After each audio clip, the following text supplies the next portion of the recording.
You're nothing but a weak girl. Your training means nothing. General Harrison Caldwell's shoulder slammed into her chest. Elena Mercer stumbled backward, her hip cracking against the briefing table as 20 officers watched in silence. "Watch where you stand, girl," he sneered. "Combat zones aren't for the weak." Blood trickled from her forehead.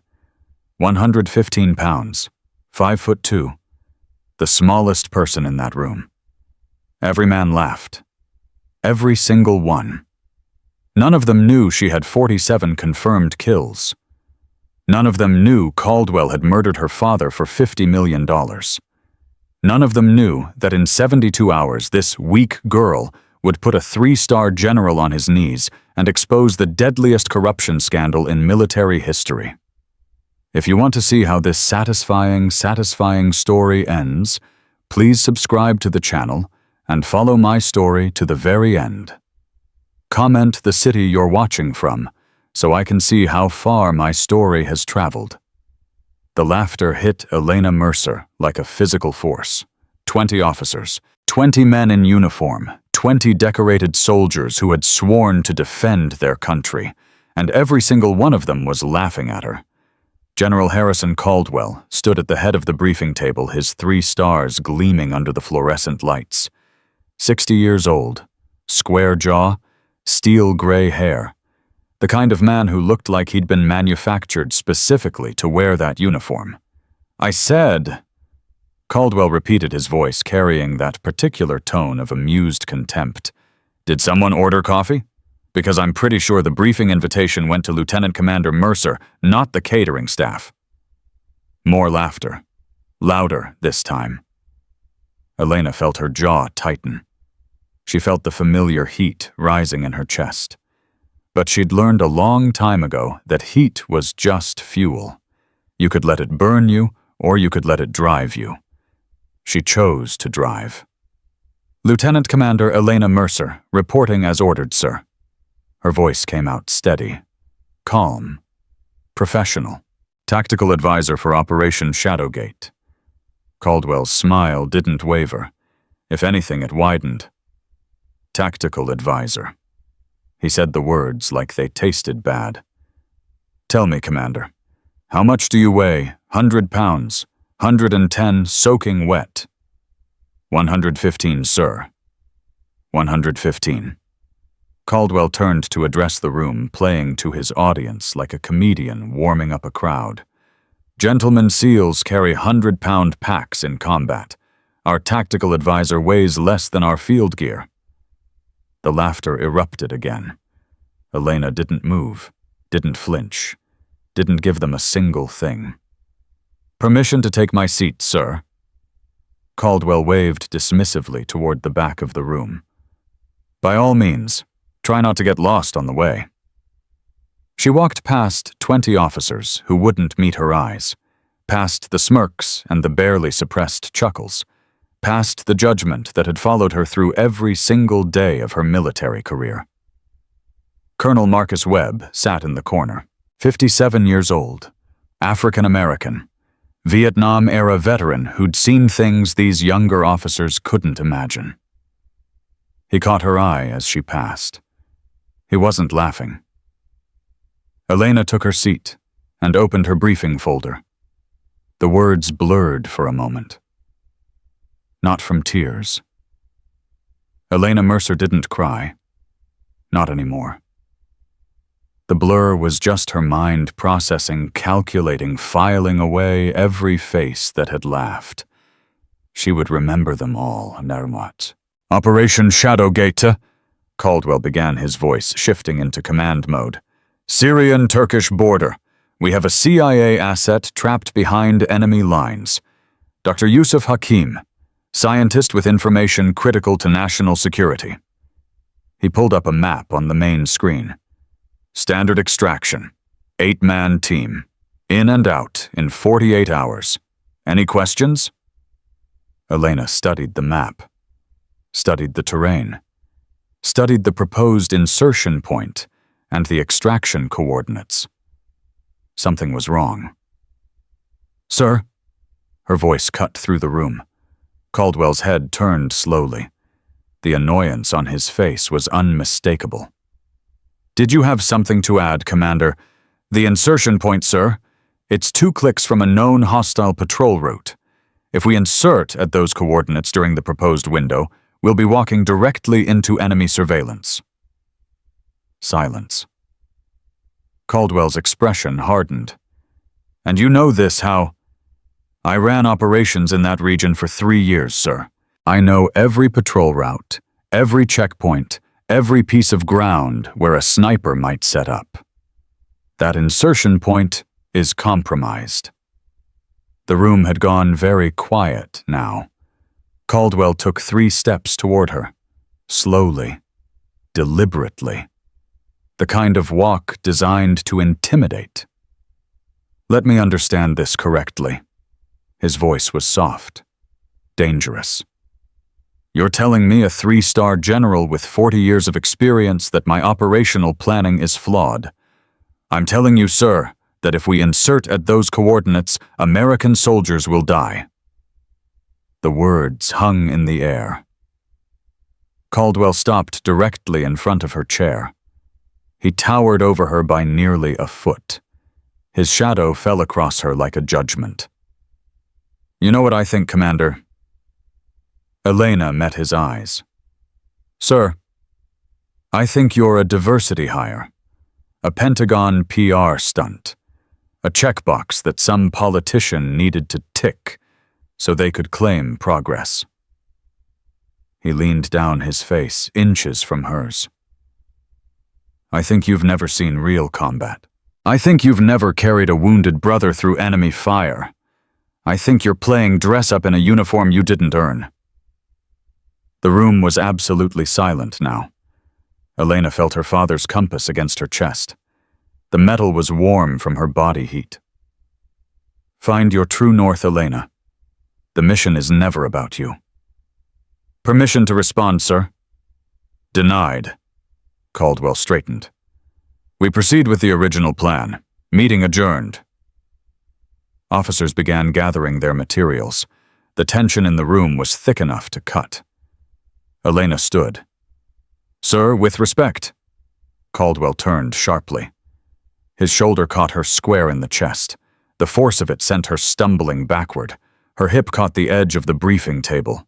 Pain flared through her side as she struggled to keep her balance. "Watch where you stand, girl," Caldwell's voice carried across the room. "Combat zones aren't for the weak. Maybe stick to positions where you won't get in the way of real soldiers doing real work." Elena caught herself on the table edge.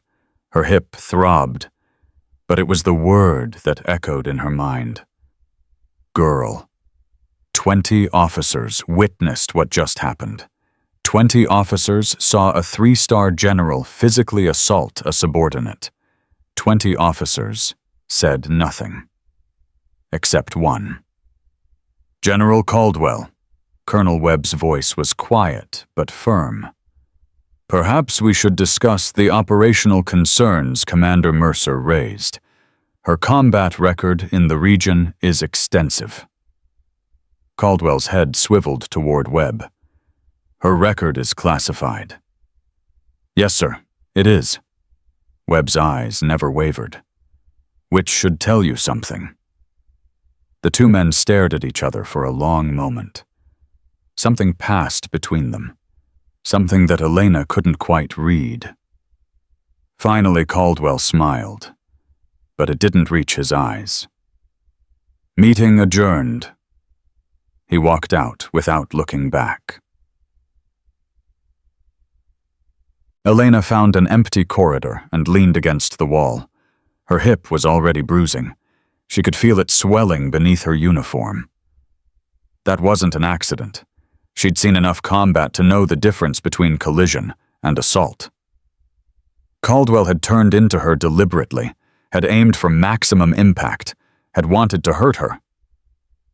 Why? Her phone buzzed. Text from an unknown number. "Conference room B, 10 minutes. Come alone. Webb."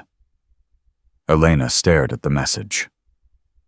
Colonel Webb had been the only officer in that room who hadn't laughed. The only one who'd spoken up. The only one who seemed to recognize that something deeply wrong had just happened. She made her decision in 3 seconds. Webb was waiting when she arrived. The conference room was small, private, no cameras that she could see. "Close the door, Commander." She did. Webb didn't waste time on pleasantries. "How much do you know about General Caldwell?" 40 years of service, 3 stars, political connections to half the Senate, reputation for being difficult but effective. That's his public record. Webb leaned forward. "I'm asking what you know." Elena studied the older man's face.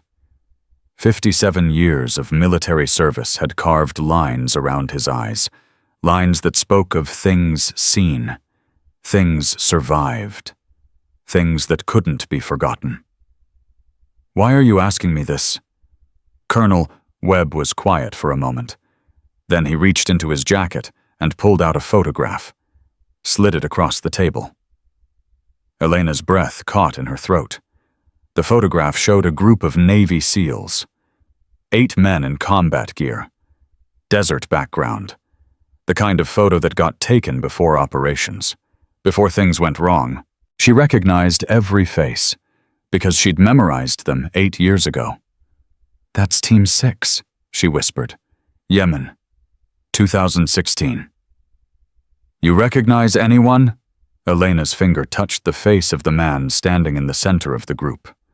Tall, broad-shouldered, the kind of easy smile that made everyone around him feel safe.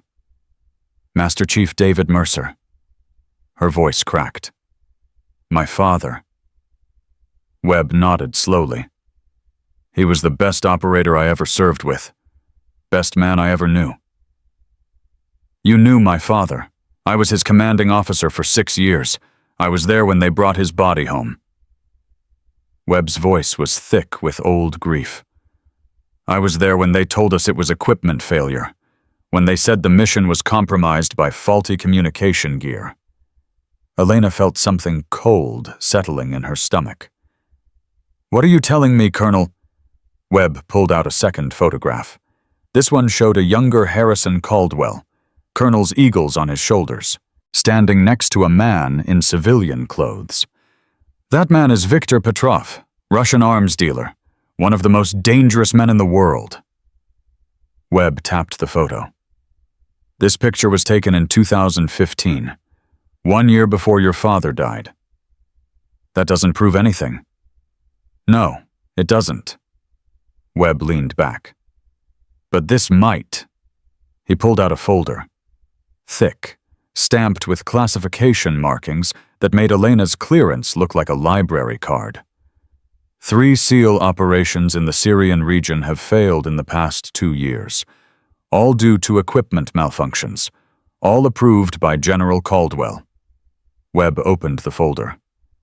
Communication blackouts occurred at critical moments. Extraction helicopters were delayed. Intel was somehow compromised. Elena's hands were trembling. She clenched them into fists to make them stop. "Are you telling me Caldwell is dirty?" "I'm telling you that 34 American service members have died under his command due to equipment failures. I'm telling you that someone is selling our operational plans to hostile forces. And I'm telling you that your father's mission in Yemen followed the exact same pattern." The words hit Elena like bullets, each one tearing through something she'd believed for 8 years. Equipment failure. That's what they'd told her when she was 26 years old. Standing in a hospital corridor, waiting for news that never came. They'd told her that her father died because of faulty gear. Random chance. The fortunes of war. She'd accepted it. She'd grieved. She'd channeled that grief into becoming the warrior her father had been. And now this man was telling her it was all a lie. "Why are you showing me this?" Her voice was barely a whisper. Webb's eyes met hers. "Because Operation Shadowgate is following the same pattern. Compromised insertion point. Communication window that matches previous blackouts. And General Caldwell personally approved every detail. You think he's going to get another team killed? I think he's going to try. Webb closed the folder. And I think you're the only one who can stop him. Elena walked out of that conference room a different person than when she'd walked in. 8 years. 8 years she'd blamed herself for not being there. 8 years she'd pushed herself through training that broke other soldiers. 8 years she'd killed enemies of her country while believing her father's death was just bad luck. And now she knew the truth. Her father was murdered. Murdered by a man who wore the same flag on his shoulder. Murdered by a man who shook hands with presidents and testified before Congress. Murdered by a man who had just called her girl and laughed at her in front of 20 officers. Elena found herself standing outside Caldwell's office. She didn't remember walking there. Her body had moved on autopilot while her mind processed the impossible. The door was slightly open. Voices inside. She pressed herself against the wall. Listening. The extraction window is confirmed. Caldwell's voice. Confident. Commanding. Team Phantom will insert at 0300. Communication blackout begins at 0330. A pause. Then another voice, deeper, accented in a way Elena couldn't quite place. And the asset, Dr. Hakim, he won't survive the extraction. Neither will the team. Elena's blood turned to ice. The payment, already transferred. 50 million. Same account as the others. Silence. Then Caldwell again. This ends the arrangement. After Shadowgate, I'm clean. No more operations. No more contact. You said that after Yemen. Yemen was different. Mercer was getting too close to the truth. He had to be eliminated. Elena's hand moved to her sidearm. Her fingers wrapped around the grip. Her father's voice echoed in her memory. Find your true north, Elena. She could walk through that door right now. She could put a bullet in Harrison Caldwell's chest. She could avenge her father and save the team he was planning to sacrifice. And then she would spend the rest of her life in prison. The truth would die with her. Caldwell would be remembered as a hero killed by a deranged subordinate. And whoever he was working with would continue their operation with someone else. No, that wasn't how this ended. Elena forced her hand away from her weapon. Forced herself to breathe. Forced herself to think like the warrior her father had raised. She needed evidence. She needed proof. She needed to expose the entire network, not just one corrupt general. And she needed to save Team Phantom before they walked into an ambush. You want what? Master Sergeant Jake Romano stared at Elena like she'd grown a second head. At 32 years old, he was the senior enlisted operator on Team Phantom. 6'3", 220 pounds. The kind of man who looked like he bench-pressed trucks for fun. I want you to trust me, Elena repeated. I know you don't know me. I know you don't respect me. But I'm telling you that this operation is compromised. Based on what? A gut feeling. Based on intelligence that I can't share with you yet. Romano laughed. It wasn't a kind sound. Lady, I've been running operations for 12 years. My father was Master Chief David Mercer. Romano stopped laughing. Team 6, Yemen, 2016. He was killed in an operation that was supposed to be routine. Elena stepped closer. Equipment failure, they said. Communication blackout. Extraction delayed. Sound familiar? Romano's expression shifted. Something moved behind his eyes. I knew your old man. Then you know he didn't die because of bad luck. You know something went wrong. Something that shouldn't have gone wrong. Romano was quiet for a long moment. When he spoke again, his voice was different, softer. Dave Mercer was the best operator I ever worked with. When they told us it was equipment failure, none of us believed it. But we couldn't prove anything. He met her eyes. What do you have? Elena pulled out the folder Webb had given her. Communications intercepts, financial records, pattern analysis. Someone has been selling our operational plans for at least 8 years. And I have reason to believe General Caldwell is the source. That's a serious accusation. I heard him confirm it, 20 minutes ago, in his office. Romano's jaw tightened. You have proof? Not yet, but I will, and I need your help to get it. Diana Ortiz was the team's combat medic, 28 years old, 5'6", the kind of woman who could stabilize a sucking chest wound while taking fire and never lose her cool. She was also the only other female operator Elena had met who'd earned her place through pure skill. Let me get this straight. Diana crossed her arms. You want us to follow your plan instead of the general's, against direct orders, based on evidence you can't show us. I'm asking you to trust that I wouldn't risk American lives without good reason. You don't even know us. I know you. Elena turned to face her. Diana Ortiz, combat medic, 2 Bronze Stars, Purple Heart from Fallujah when you carried a wounded Marine 3 miles through enemy territory while taking fire. You don't leave people behind. Diana's expression flickered. You read my file. I memorized it, just like I memorized everyone's file on this team, because when I go into combat, I need to know who's watching my back. And who's watching yours? Elena touched the compass around her neck. My father. Every single day. Diana studied her for a long moment. Then she nodded slowly. Okay, Commander. I'm listening.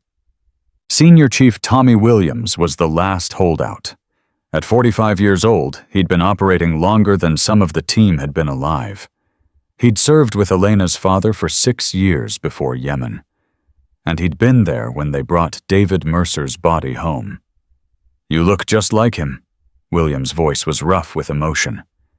Same eyes, same way of standing, same stubborn set to your jaw. He taught me everything I know. Not everything. Williams stepped closer. He didn't teach you how to die, how to accept that some missions don't have happy endings, how to make peace with the fact that sometimes good people lose. No. Elena met his eyes. He taught me that good people don't lose if they fight smart. He taught me that the mission always comes first. And he taught me that the only acceptable outcome is bringing everyone home alive. He didn't come home because someone betrayed him. Elena's voice hardened. Someone sold him out. Someone I'm going to find and destroy. But first I need to make sure this team doesn't suffer the same fate. Williams was quiet for a long time. When he finally spoke, his voice was barely above a whisper. Dave was my brother. Not by blood, but by everything that matters. When he died, a part of me died with him. He straightened. If there's even a chance you're right about this, I'm with you. To the end. That night, Elena sat alone in her quarters, the folder spread out on her desk. The evidence that could destroy a 3-star general and expose a network of corruption that had killed American soldiers for a decade. Her father's compass lay beside the papers, worn smooth by 30 years of handling. The inscription on the back still visible. Find your true north. The mission is never about you. Dad. Elena picked up the compass, held it in her palm, felt the weight of it. 8 years ago, she'd stood at her father's grave and made a promise. She'd promised to honor his memory, to serve with the same courage and integrity he'd shown, to make him proud.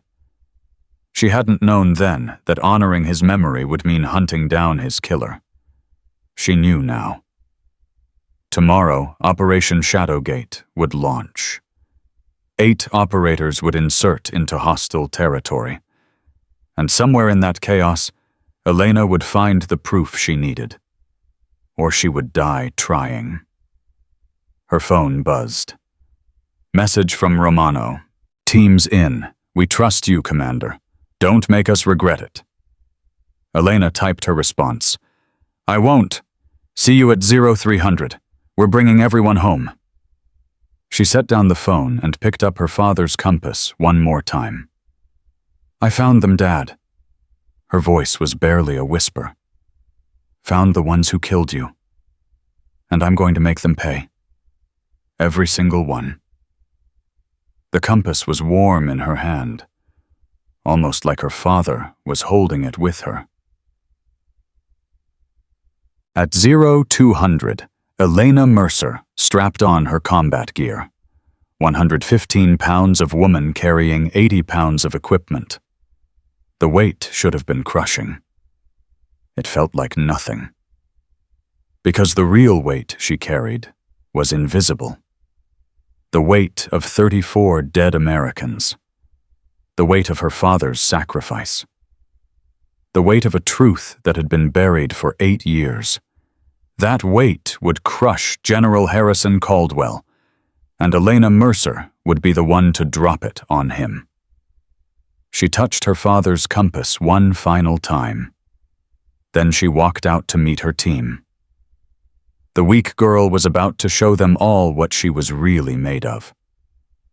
The helicopter's rotors thundered through the darkness as Team Phantom crossed into Syrian airspace. Elena sat with her back against the cold metal hull, her eyes moving across the faces of her team. 8 operators. 8 lives that General Caldwell had already written off as acceptable losses. Not on her watch. Romano sat across from her, his massive frame somehow compressed into the cramped space. He caught her eye and gave a slight nod. Trust. Hard-earned and fragile, but trust nonetheless. Diana checked her medical kit for the 3rd time. Preacher Williams cleaned his rifle with the methodical focus of a man who'd done it 10,000 times before. The other 4 operators, Morrison Chen Kowalski and Webb Jr., the colonel's own son, maintained the professional silence of soldiers about to walk into the unknown. Elena's earpiece crackled. Phantom Lead, this is Overwatch. You are 15 minutes from insertion. Confirm ready status. She recognized the voice. Lieutenant Colonel Davis Caldwell's aide. The man who'd laughed loudest in that briefing room. Phantom Lead confirms ready status. All operators green. Copy that. Communication blackout begins in 10 minutes. You'll be dark until extraction. Godspeed, Phantom. The line went dead. Romano leaned forward. That's our window. 10 minutes before they cut us off. Elena nodded. She pulled out a secondary communication device, one that wasn't on any official inventory. Colonel Webb had provided it through channels so unofficial they didn't exist. Listen up, she said, her voice cutting through the engine noise. When we go dark, we stay connected through this. Encrypted frequency that Overwatch doesn't know about. Whatever happens down there, we maintain contact. Morrison frowned. That's against protocol, Commander. Protocol is what's going to get us killed. Elena met his eyes. 3 teams have died in this region following protocol. We're not going to be the 4th. How do you know we can trust that device? Kowalski asked. Because Colonel Webb gave it to me. And because my father trusted him with his life. The name hung in the air. David Mercer. A legend among operators. Every man on this helicopter knew the stories. Webb Jr. spoke for the first time. My father said Master Chief Mercer was the best he ever served with. Said if Dave told you to jump, you didn't ask how high. You just jumped and trusted he had a reason. Elena felt something tighten in her chest. Your father's a good man, Webb. He's the reason I know what's really happening here. And what is really happening here, Commander? Elena looked at each face in turn. These men deserved the truth, even if it sounded insane. General Caldwell has been selling operational intelligence to hostile forces for at least 8 years. He's responsible for the deaths of 34 American service members, including my father. And tonight he's planning to add 8 more names to that list. Silence. Morrison shook his head slowly. That's a 3-star general you're accusing. You have proof. I heard him confirm it, yesterday, in his office. He was talking to someone about payment. $50 million. Same account as the others, he said. Jesus Christ, Kowalski breathed. The insertion point is compromised. Enemy forces already know we're coming. If we land at the designated coordinates, we walk straight into an ambush. Romano's jaw tightened. So what's the play? Elena pulled up a mental map of the terrain. Years of operating in this region had burned every detail into her memory. We insert 2 clicks south of the designated point. Rocky terrain. Harder landing, but no sight lines for enemy observation. From there, we move to the asset's location on foot. That adds 3 hours to the mission timeline, Diana pointed out. 3 hours alive is better than 30 minutes dead. No one argued. The pilot's voice came through the intercom. 5 minutes to insertion. Beginning descent. Elena stood her gear shifting with the movement. 115 pounds of woman, 80 pounds of equipment, and the weight of 8 lives she'd sworn to protect. One more thing, she said. When we get Dr. Hakim, he has information. Evidence that proves everything I just told you. That evidence is our ticket home. Without it, we're just soldiers who went AWOL on a classified mission. With it, we're the ones who exposed the biggest corruption scandal in military history. Romano stood beside her. His massive frame filled the helicopter's interior. I spent 12 years taking orders without question, following protocol, trusting the chain of command. He extended his hand toward Elena. Tonight, I follow you. Don't make me regret it. Elena gripped his hand. I won't. The helicopter banked hard. Insertion in 60 seconds. The mission had begun. They hit the ground running. Elena's boots found purchase on the rocky terrain 2 clicks south of where Caldwell expected them to be. Around her, 7 operators moved with the fluid precision of men who'd trained for exactly this moment. No words needed. Hand signals only. Elena took point. Her smaller frame moved through the darkness like smoke. This was why she'd earned her call sign. Ghost. The enemy never saw her coming. Romano fell in behind her, his bulk somehow silent despite his size. Diana stayed close to the center of the formation. Preacher brought up the rear, his experienced eyes watching for any threat they might have missed. 3 hours of movement. 3 hours of controlled breathing and measured steps. 3 hours of silence, broken only by the occasional burst of wind. Elena's mind never stopped calculating. Patrol routes, sight lines, potential ambush points. Every piece of intelligence she'd gathered over years of operating in this region playing out like a chess game in her head. At the 2-hour mark, Romano's voice came through her earpiece. Movement, 200 meters east, 4 tangos. Elena held up a closed fist. The team froze. She raised her rifle scope to her eye. 4 enemy combatants. AK-47s.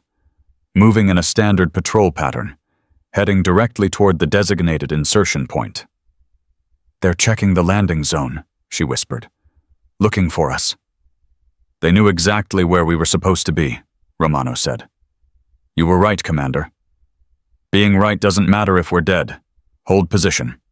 Let them pass. 4 agonizing minutes. The patrol moved within 50 meters of their position, close enough that Elena could hear them talking, close enough that one wrong move, one accidental sound would bring everything crashing down. Diana's hand found Elena's arm in the darkness, squeezing once, steady, strong. The patrol passed. Elena waited another 60 seconds. Then she signaled the team forward. They'd just passed the first test. The real ones were coming. The compound where Dr. Hakim was being held appeared exactly as intelligence had described. 3 buildings, multiple guards, a nightmare of overlapping sight lines and defensive positions. But Elena had seen worse. Thermal shows the asset in the northwest building, Morrison reported. 2 guards outside, unknown number inside. Pattern? Elena asked. Guards rotate every 20 minutes. We've got a window in 8 minutes. 8 minutes. Elena used every second. Romano, you take Morrison and Chen. North approach. Disable the guards quietly. Copy. Diana Kowalski, you're with me. West approach. We breach when Romano confirms clear. Copy. Webb, Preacher. You hold the perimeter. Anything moves that isn't us, put it down. Copy. Elena checked her weapon one final time. On my mark. We move in 5. The minutes crawled past, each second stretched into eternity. Mark! 8 operators moved as one. Elena reached the west wall of the building in 30 seconds. Her breathing was controlled, her heart rate steady. Years of training had made this as natural as walking. Romano's voice crackled in her ear. 2 tangos down, silent, perimeter clear. Copy. Breaching in 3, 2, 1. Elena's boot connected with the door. It flew inward. She moved through the opening before it finished swinging her rifle, sweeping left as Diana swept right. 2 guards inside, both reaching for their weapons. Elena dropped the first one with a double tap to center mass. Diana handled the second. Total elapsed time, 4 seconds. They found Dr. Hakim in a back room, older than his file photo, thinner, but alive.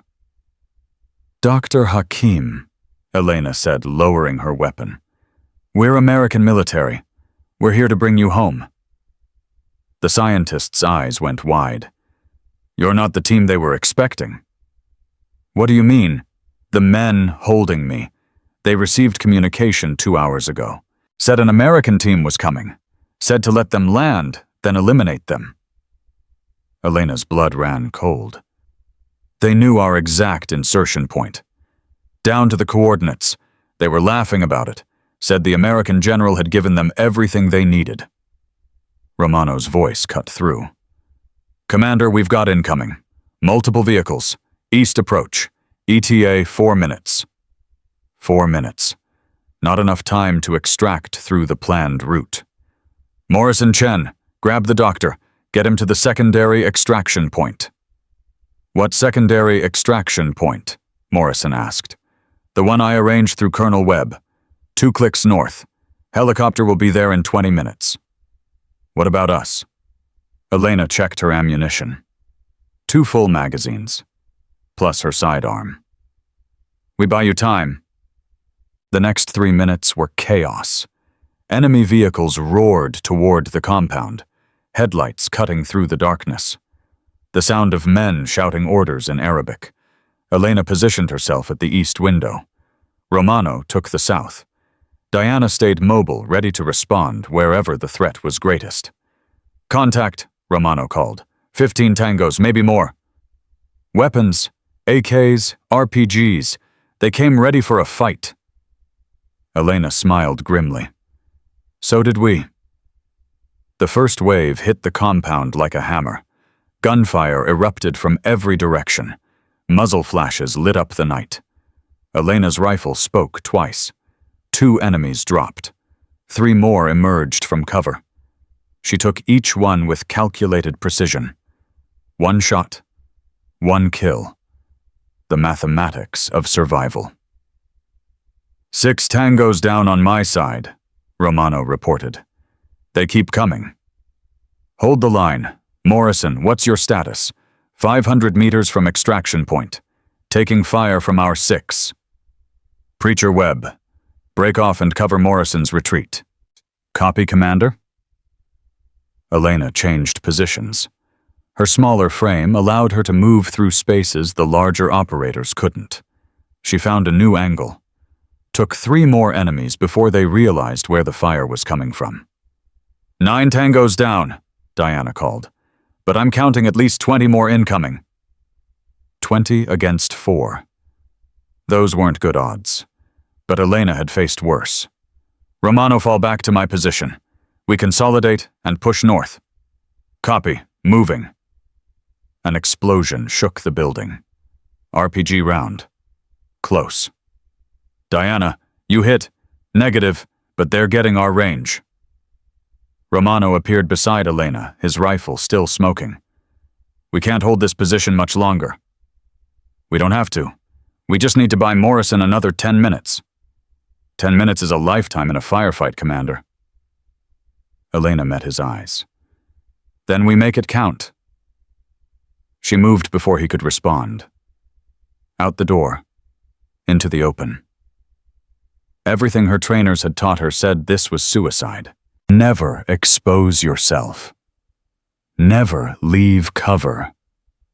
But everything her father had taught her said sometimes you had to draw fire to save your team. The enemies saw her immediately, a small figure sprinting through the darkness. Every weapon in the compound turned toward her. Elena ran like she'd never run before. Bullets tore through the air around her. Dirt exploded at her feet. 1 round caught the edge of her sleeve close enough to burn. She dove behind a low wall. Came up firing. 3 more enemies dropped. What the hell are you doing? Romano's voice was incredulous. Drawing their attention. Elena changed magazines with practiced efficiency. Get Diana and push north. I'll catch up. I'm not leaving you here. That's an order, Sergeant. With respect, Commander, that's a stupid order. Elena laughed despite everything. Actually laughed. Then stay and help me kill these bastards. Romano's rifle roared beside her. Now that's an order I can follow. 8 minutes. 8 minutes of the most intense combat Elena had ever experienced. She lost count of how many enemies fell. 15, 20, more. They kept coming, and she kept putting them down. Her shoulder ached from the rifle's recoil. Her lungs burned from exertion. But her hands stayed steady. Her aim stayed true. Morrison's at the extraction point, Diana reported. Helicopter inbound, 2 minutes. 2 minutes. Elena allowed herself to feel a moment of relief. Then the radio crackled with a voice that made her blood freeze. Phantom Lead, this is Overwatch. Stand down immediately. You have disobeyed direct orders and compromised a classified operation. General Caldwell has authorized lethal force against your team. Caldwell. Even here. Even now. He was still trying to kill them. Overwatch, this is Phantom Lead. General Caldwell is a traitor. We have evidence proving he has been selling intelligence to hostile forces. Request immediate. Your request is denied, Phantom Lead. You have 60 seconds to surrender. After that, you will be treated as enemy combatants. The line went dead. Romano stared at her. Did he just... Yes. Elena's jaw tightened. He's going to use our own people against us. What do we do? Elena looked at the sky. Somewhere up there, American aircraft were being vectored toward their position. Pilots who believed they were targeting enemies of their country. She had 60 seconds to make an impossible choice. Morrison, what's the status on Dr. Hakim? On the helicopter, lifting off now. Does he have the evidence? He says he has everything, financial records, communications intercepts, proof of every operation Caldwell compromised. Elena closed her eyes. The evidence was safe. The mission was complete. Now she just had to survive. All units break contact. Head north. Scatter pattern. We regroup at the secondary rally point. Commander, what about the air support Caldwell called? We stay low. We stay quiet. We become ghosts. She touched her father's compass one more time. Move. Now.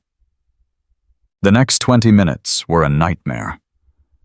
Elena moved through terrain that would have killed anyone without her training. Rocky ground, steep drops, darkness so complete that each step was an act of faith. Twice she heard aircraft overhead. American aircraft. Looking for her. Looking to kill her. The irony wasn't lost on her. She'd spent her entire career protecting her country. Now her country was hunting her like an animal, because one corrupt general had decided she was a threat. She reached the rally point at 0530. Romano was already there. Diana arrived 2 minutes later. Preacher and Webb Jr. came in together, both bloodied but functional. Morrison Chen Kowalski, report. Static. Morrison, report. Nothing. Anyone have eyes on the others? Romano shook his head. Lost contact during the scatter. Elena felt something cold settle in her chest. 3 of her team. Missing. We go back, she said. Commander, we can't. Caldwell has aircraft covering the entire area. If we move now... I said we go back. Her voice left no room for argument. We don't leave people behind, ever. Romano stared at her for a long moment. Then he nodded. All right, Commander. We go back. Diana checked her medical kit. If they're wounded, I can stabilize them. Preacher chambered around. If anyone tries to stop us, I'll handle it. Webb Jr. looked at Elena with something like awe in his eyes. My father was right about you, Commander. You really are like Master Chief Mercer. Elena touched her father's compass. Let's move. We've got people to save. They found Morrison first, wounded, left leg torn up from shrapnel, but alive. Thought you'd left us, he said as Diana worked on his leg. Never. Elena squeezed his shoulder. Where are Chen and Kowalski? Got separated during the scatter. Last I saw they were heading toward the ridge. The ridge. One of the most exposed positions in the entire area. Stay with Diana. We'll be back. Elena led Romano and Preacher toward the ridge, every instinct screaming that this was a trap, that Caldwell was watching, waiting. She kept moving anyway. They found Chen first, unconscious but breathing. Concussion from the blast, most likely. Kowalski was 30 meters away. He wasn't moving. Elena reached him first, checked for a pulse. Nothing. She checked again, pressed harder, willed her fingers to find something, anything. Nothing. Romano knelt beside her. Commander, he's gone. Elena's voice was hollow. Kowalski is gone. 24 years old. First deployment. Wife back home expecting their first child. Gone. Because Harrison Caldwell decided American lives were worth $50 million. Elena stood. Her hands were shaking. Not from fear. From rage. We need to move, Commander. Romano's voice was gentle. We can't help him now. No. Elena looked down at Kowalski's body. But we can make sure he didn't die for nothing. She pulled his dog tags from around his neck, pressed them against her lips. I'm sorry. I'm so sorry. Then she turned and started walking. The mission wasn't over. It was just beginning. The secondary extraction helicopter found them at 0645. Colonel Webb had pulled strings Elena didn't even know existed to get them out. As the helicopter lifted off, Elena watched the Syrian landscape fall away beneath them. Somewhere down there, Kowalski's body lay waiting for recovery. Somewhere down there, the evidence of Caldwell's betrayal was being loaded onto aircraft heading back to American soil. And somewhere back at Fort Bragg, a 3-star general was about to discover that the weak girl he'd laughed at was still alive, still breathing, still coming for him. Elena pulled out her phone, typed a message to Colonel Webb. Asset secure. Evidence intact. 1 KIA. Caldwell knows we survived. Coming home.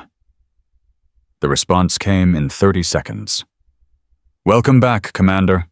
The real war starts now. Elena looked at her team. Battered. Bloodied. One man short, but alive and ready to fight. She touched her father's compass one final time. We're coming for you, Caldwell. Every single one of us. And when we're done, everyone will know exactly what you are. The helicopter banked east. Toward home. Toward justice. Toward the reckoning that Harrison Caldwell had earned with 34 American lives, including David Mercer. Elena closed her eyes. The weak girl was done playing nice. The helicopter touched down at Fort Bragg at 0800. Elena was the first one off her boots hitting American soil with the weight of everything she now carried. Kowalski's dog tags hung around her neck beside her father's compass. 2 pieces of metal. 2 lives that demanded justice. Colonel Webb waited on the tarmac. His face told her everything she needed to know before he spoke a single word. Caldwell knows you're alive. He's already spinning the narrative. What's he saying? That you went rogue, that you compromised a classified operation, that you're responsible for Kowalski's death. Webb's jaw tightened. He's calling for your immediate arrest and court-martial. Elena felt Romano step up beside her. His presence was solid, reassuring. What about the evidence? She asked. Dr. Hakim's files, being processed at a secure location. My people are on it. Webb lowered his voice. But Elena, you need to understand something. Caldwell has friends, powerful friends, senators, Pentagon officials, people who have benefited from his arrangements. I don't care who his friends are. You should. Because right now those friends are deciding whether you're a hero or a traitor. And they're leaning toward traitor. Diana appeared beside them, her medical kit still strapped to her back. Commander Morrison needs a hospital. Chen, too. We can't just stand here talking. Get them to medical, Elena ordered. Webb, Preacher, go with them. Make sure no one interferes. What about you? Romano asked. Elena looked toward the command center. Somewhere in there, Harrison Caldwell was orchestrating her destruction, calling her a traitor, blaming her for Kowalski's death. I'm going to have a conversation with the general. That's suicide. Maybe. Elena started walking. But I didn't survive Syria to hide from a man who sells American lives. Romano caught her arm. Then I'm coming with you. Jake, don't argue, Commander. You pulled me out of that firefight. You saved my life. Where you go, I go. Elena looked at him. 12 years of special operations experience, 220 pounds of trained killer, and he was choosing to follow her into what might be the last fight of both their lives. All right, she said, let's go introduce ourselves. They walked toward the command center together. The weak girl and the giant who'd learned to respect her. Caldwell wouldn't know what hit him. The command center was chaos when they arrived. Officers moving between stations, screens displaying news coverage of a failed special operations mission. Elena's name already appearing in classified briefings as the officer responsible. Caldwell stood at the central briefing table. Same position as 3 days ago, same arrogant stance, same contempt in his eyes when he saw her enter. But something else, too. Something she hadn't seen before. Fear. Captain Thorne, his voice carried across the room. You have exactly 5 seconds to explain why you shouldn't be arrested for treason. It's Commander Thorne. Elena walked toward him, slowly, deliberately. And the only person in this room who should be worried about treason is you. The room went silent. Caldwell's expression flickered, just for a moment. Then the mask returned. Careful, Commander. Making accusations against a superior officer is a serious matter. So is selling classified intelligence to hostile forces. Elena stopped 3 feet from him, close enough to see the pulse jumping in his neck.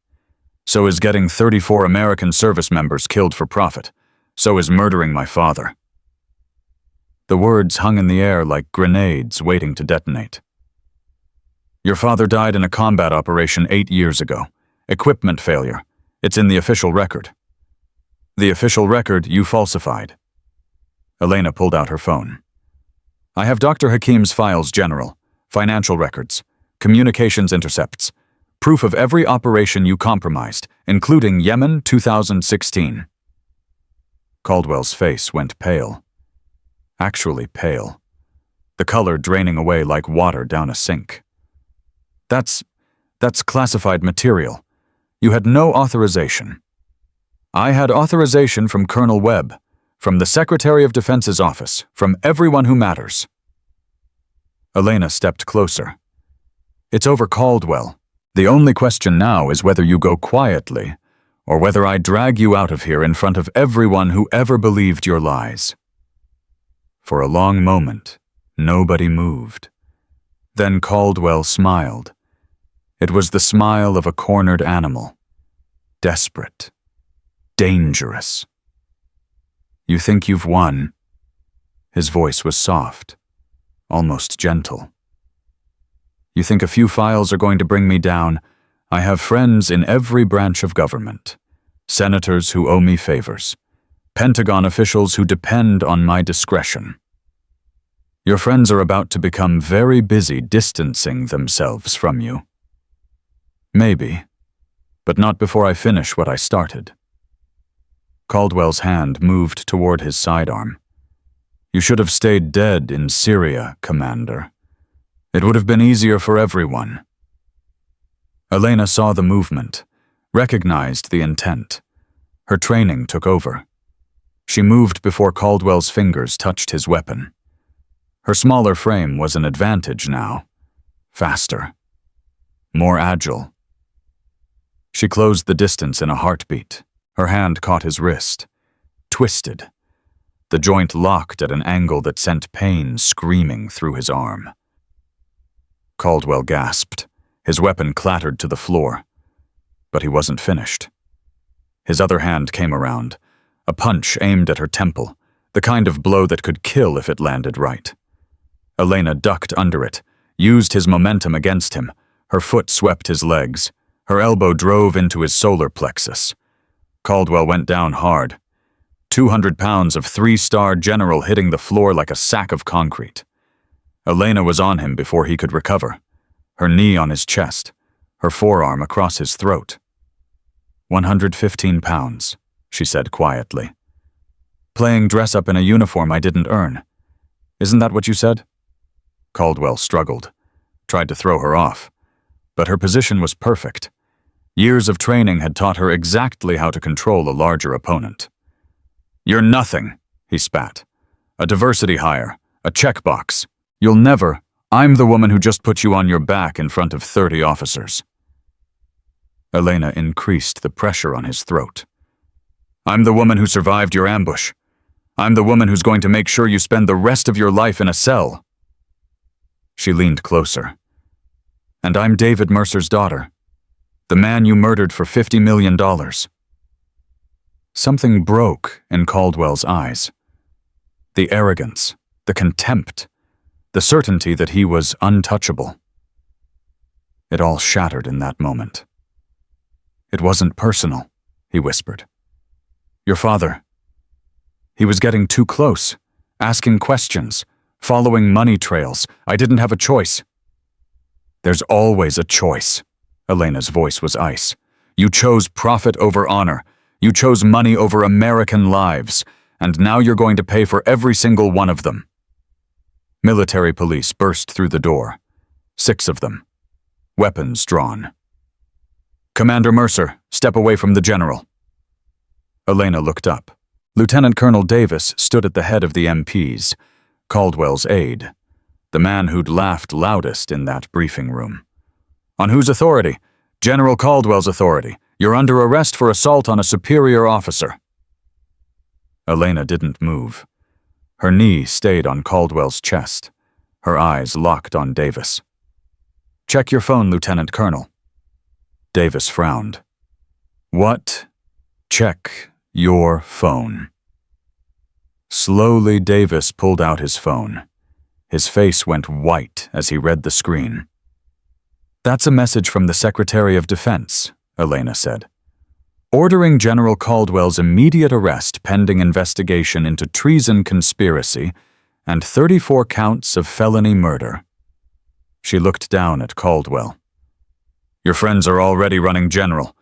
Nobody wants to be the last one holding the bag. Davis lowered his weapon. The other MPs followed. Secure the general, Davis said quietly. Commander Mercer, I apologize.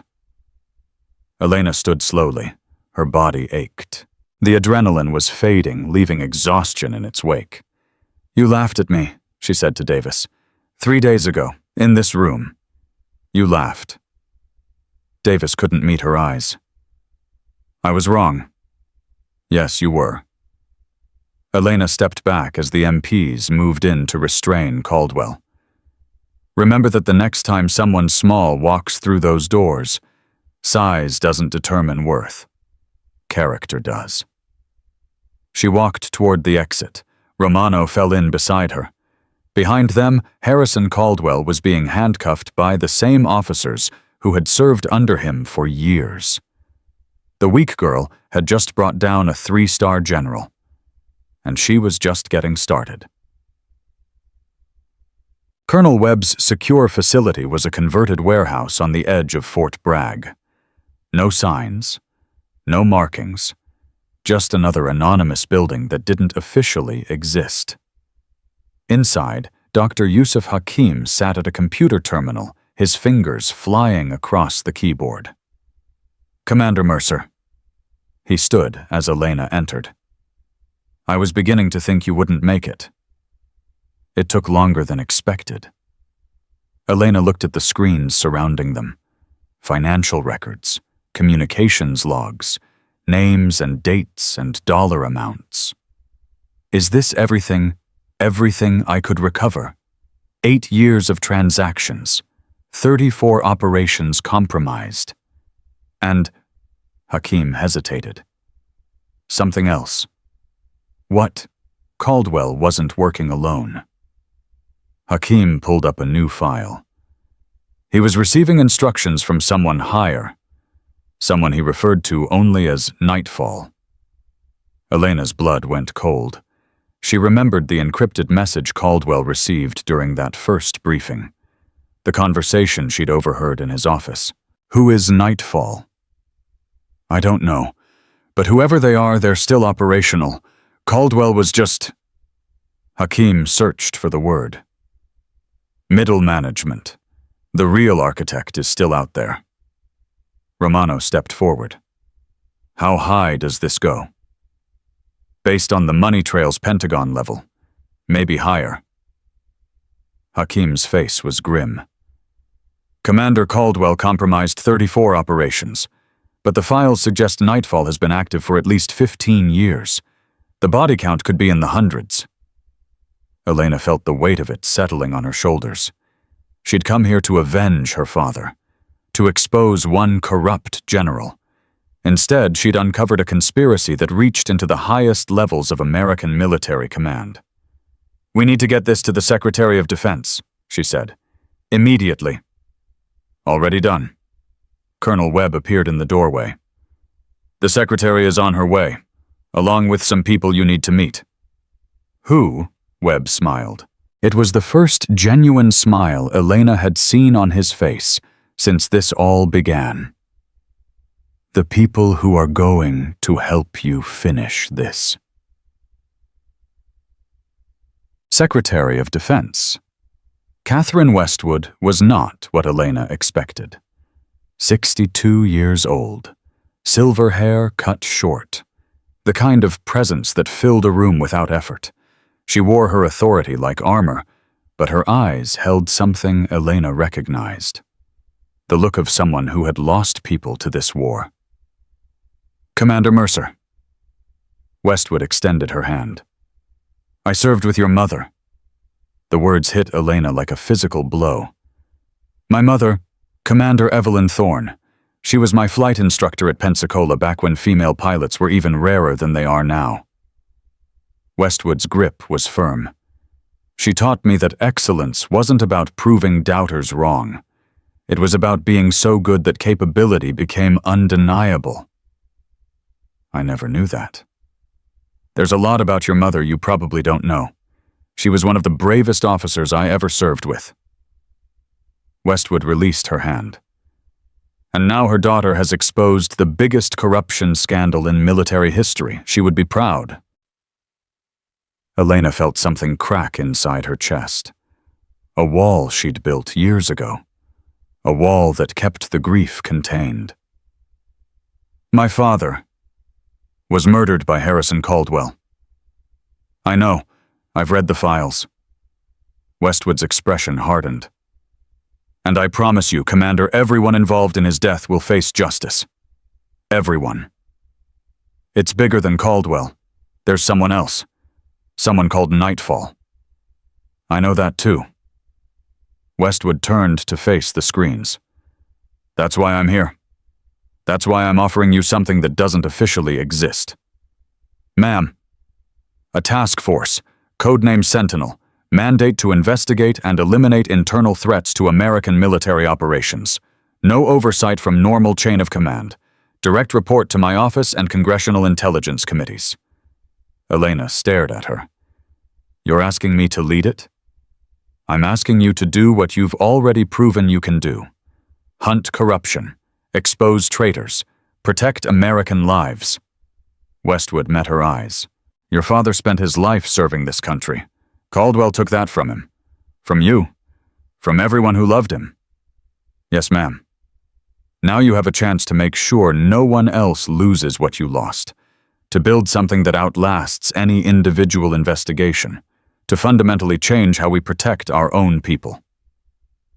Elena looked at Romano, at Webb, at Diana, who had somehow appeared without her noticing.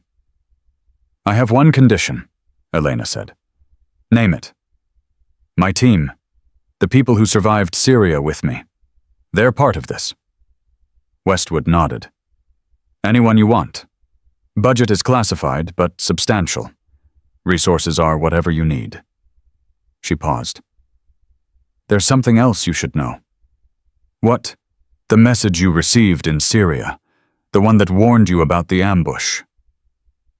Westwood pulled out a piece of paper. "We traced its origin." Elena's heart stopped. Who sent it? Someone using Nightfall's own communication network. Someone on the inside who wanted Caldwell to fail. Westwood handed her the paper. Someone who signed the message, Ghost. Elena stared at the paper. Ghost. Her own call sign. Someone had used her identity to save her life. "There's a mole in Nightfall's organization," she said slowly. Someone who's been waiting for this moment. That's our assessment, which means you're not alone in this fight. Westwood smiled. Whoever Ghost is, they've given us an opening. The question is whether you're ready to take it. Elena looked at her father's compass, at Kowalski's dog tags, at the evidence of 8 years of betrayal spread across the screens around her. When do I start? You already have. Westwood turned to leave. Major Mercer, congratulations on your promotion. Ma'am, you didn't think I was going to let a lieutenant commander lead my most classified task force, did you? Westwood paused at the door. Welcome to the hunt, Major. Don't let me down. She was gone before Elena could respond. Romano let out a long breath. Did that just happen? Yeah. Elena touched her new rank insignia. I think it did. So what now, Major? Elena looked at the screens, at the names and dates and dollar amounts that represented decades of betrayal, at the shadow network that had killed her father and 33 other Americans, at the ghost who had saved her life. Now we find Nightfall, she said, and we burn it to the ground. That night, Elena stood alone in the secure facility. The others had gone. Romano to check on Morrison and Chen. Diana to grab a few hours of sleep. Webb to coordinate with Westwood's office. But Elena couldn't sleep. Not yet. She pulled out her phone, opened the encrypted message app. For a long moment, she stared at the blank screen. Then she typed, Ghost, I know you're watching. I know you saved my life.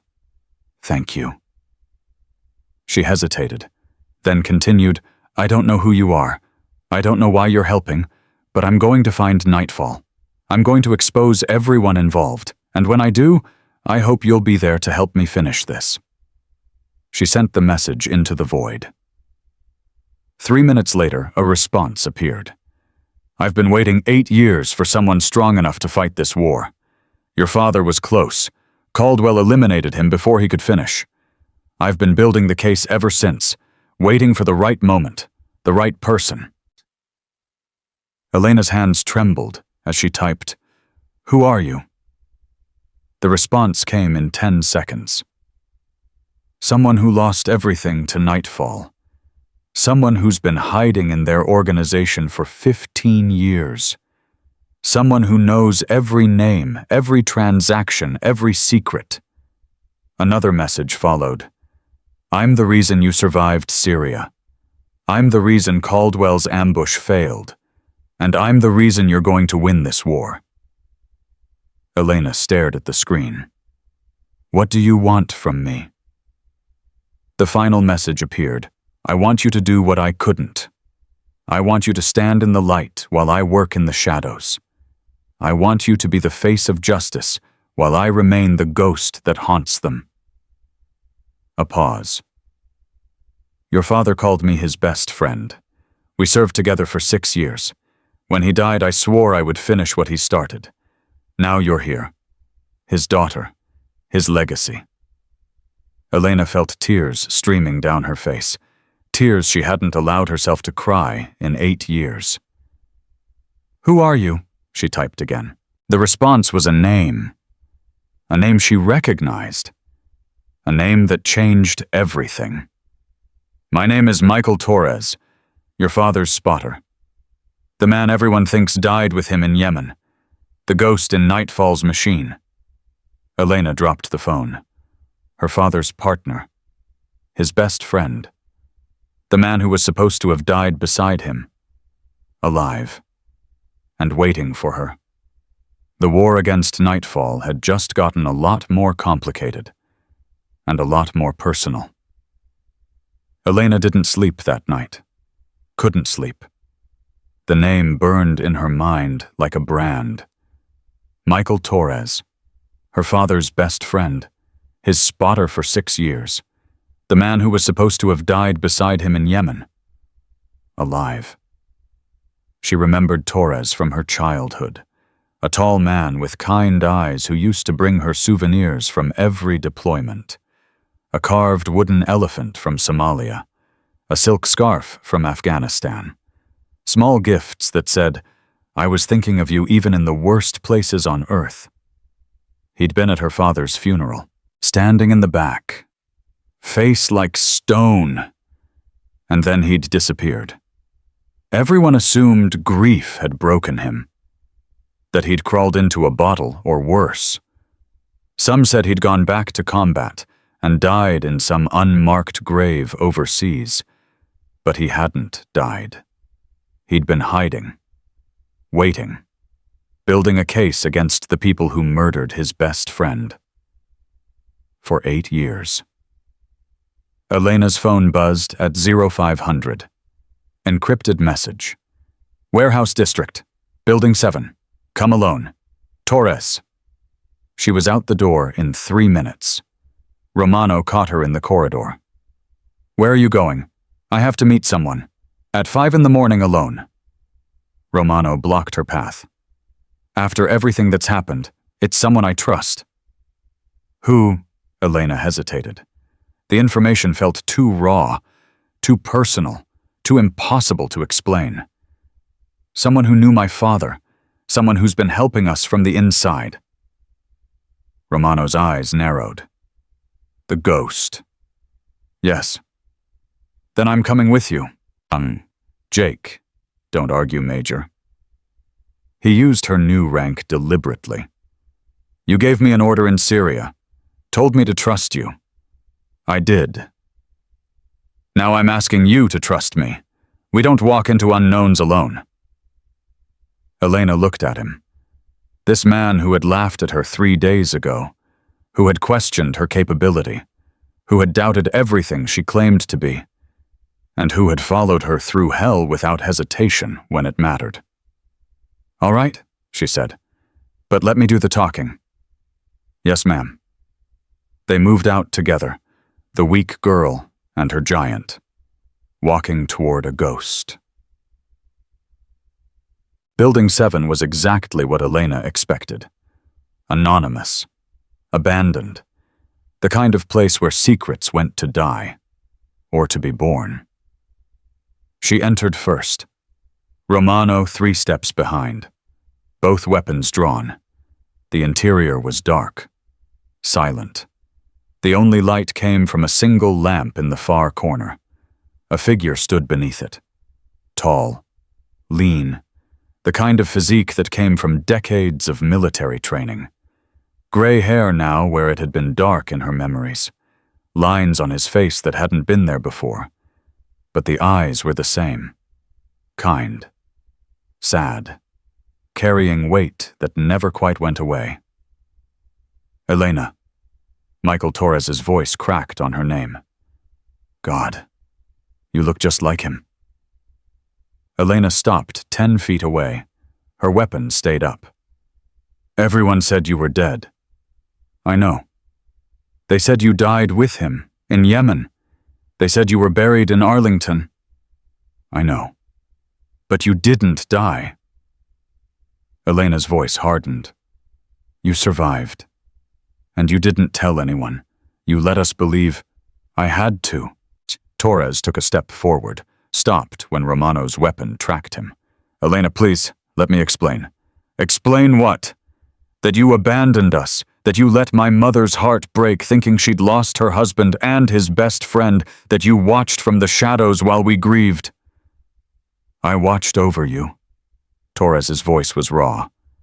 "Every day, every deployment, every mission you ran, I was there, making sure you came home safe." "That's not the same." "No, it's not." Torres lowered his head. "But it was all I could do." Elena felt the rage building in her chest. 8 years of grief. 8 years of questions. 8 years of wondering why her father had to die. And this man had known the truth the entire time. "Start talking," she said, "from the beginning. And if I think you're lying, Romano puts a bullet in your knee." Torres almost smiled. You really are Dave's daughter. Don't. Elena's weapon didn't waver. You don't get to talk about him. Not yet. Not until I understand. Torres nodded slowly. Then he began. Yemen was supposed to be routine. Target extraction. In and out in 48 hours. Torres paced as he spoke. Old habit. Elena remembered her father doing the same thing when he was working through a problem. Dave had been asking questions for months, following money trails, noticing patterns in failed operations. He thought someone was selling us out, someone high up. He was right. He was always right.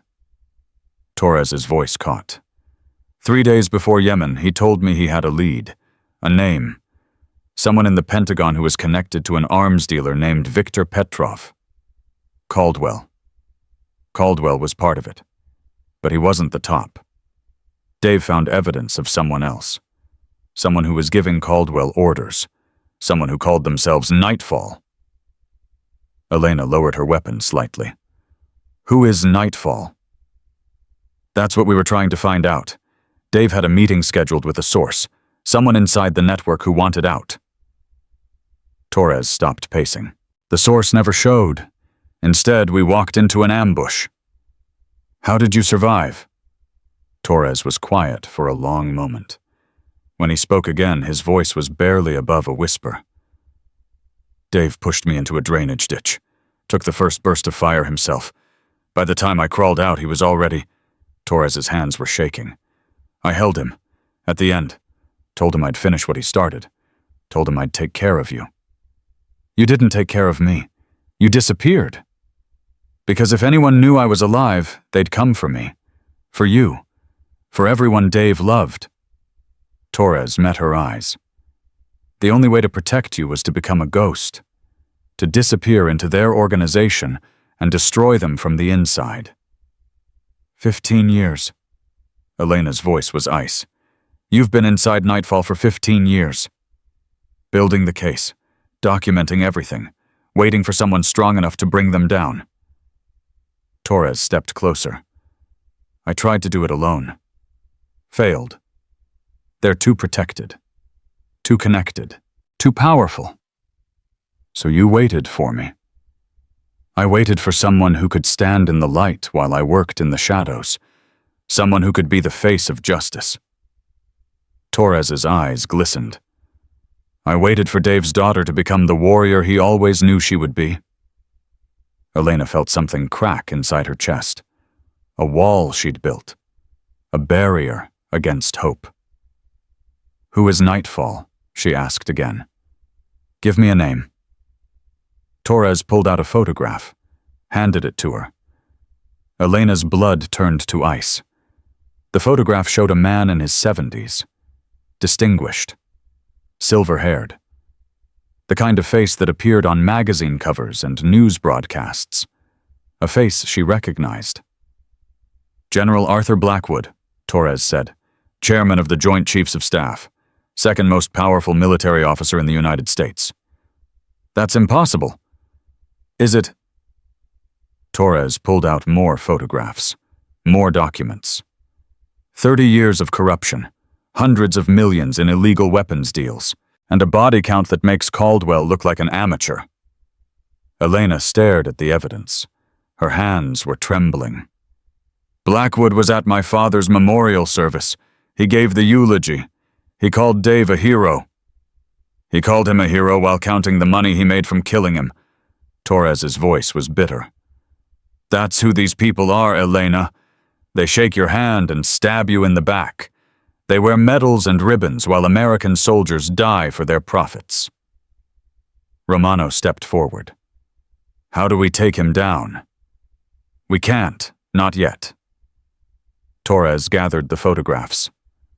Blackwood is protected by layers of deniability. Caldwell was his buffer. Now that Caldwell's exposed, Blackwood is scrambling to cover his tracks. So we move fast, Elena said, before he can destroy the evidence.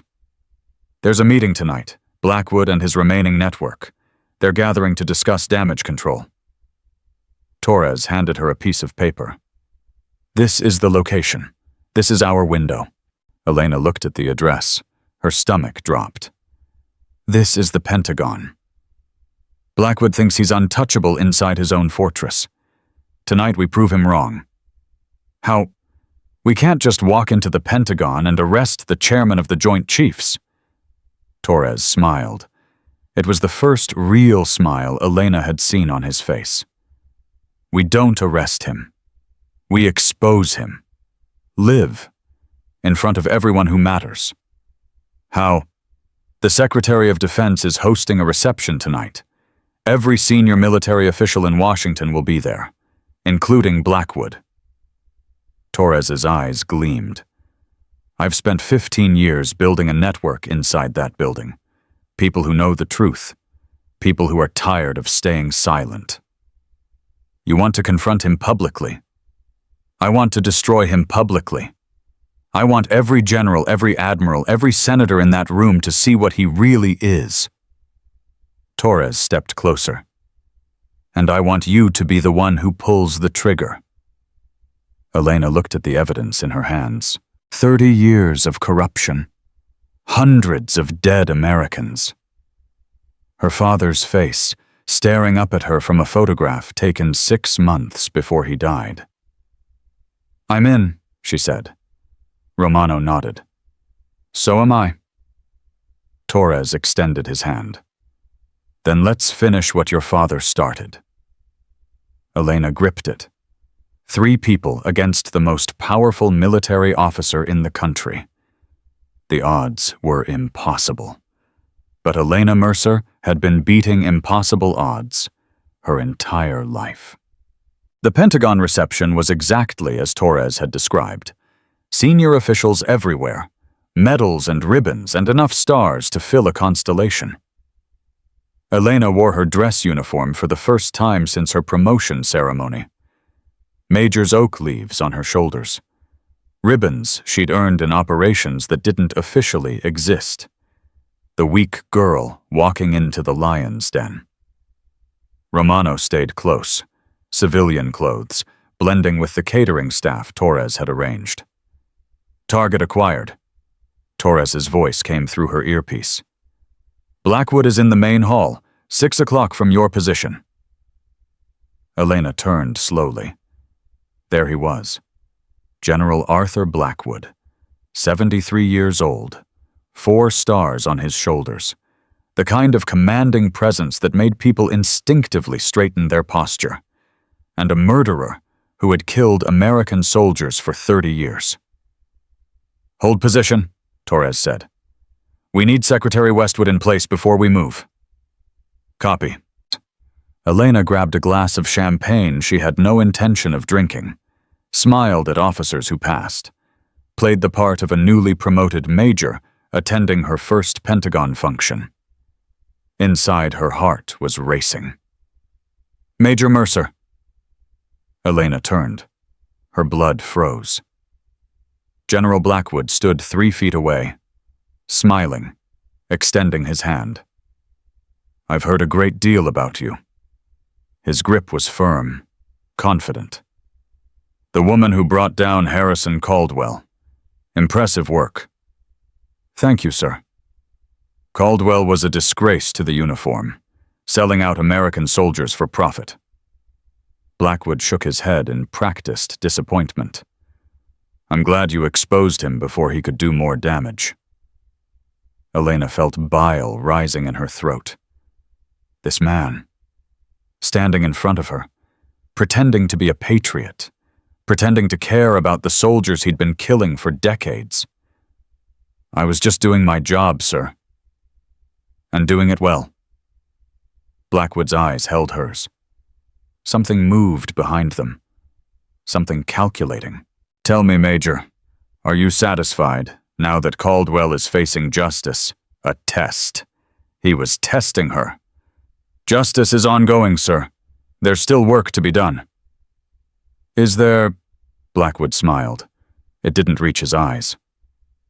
I would have thought Caldwell was the end of it. No, sir. Elena met his gaze.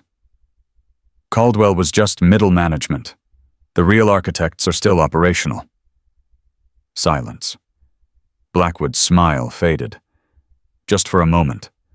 A flicker of something dark crossing his face before the mask returned. Be careful, Major. His voice dropped. Ambition is admirable, but reaching too high can be dangerous. Is that a threat, sir? It's advice. Blackwood leaned closer. From someone who has been in this building longer than you've been alive, some enemies are too powerful to fight. Some battles aren't worth winning. My father taught me differently. Your father is dead. The words hit like bullets. Elena felt her fists clenching, felt the rage surging up from somewhere deep inside. Yes, sir. Her voice was ice. He is. And I'm going to find out exactly why. Blackwood studied her for a long moment. Then he nodded slowly. You really are David Mercer's daughter. The same stubborn courage, the same refusal to know when you're beaten. He stepped back. I'll be watching your career with great interest, Major. Great interest indeed. He walked away. Elena's hands were shaking. You okay? Romano's voice in her earpiece. He knows. Elena's voice was barely a whisper. He knows I'm coming for him. Then we move now, Torres said. Secretary Westwood is in position. All assets ready. Elena looked across the room. Westwood stood near the main stage, flanked by her security detail. She caught Elena's eye and gave a slight nod. On my mark, Elena said. Copy. Elena started walking toward the stage. Each step felt like a mile. Each heartbeat thundered in her ears. This was it. The moment everything changed. Major Mercer. A hand caught her arm. Elena spun. Colonel Webb Jr. stood there. His face was pale. Urgent. You need to see this. Now. I'm in the middle of... Elena. Webb's voice cracked. They have my father. The video played on Webb Jr.'s phone. Grainy. Dark.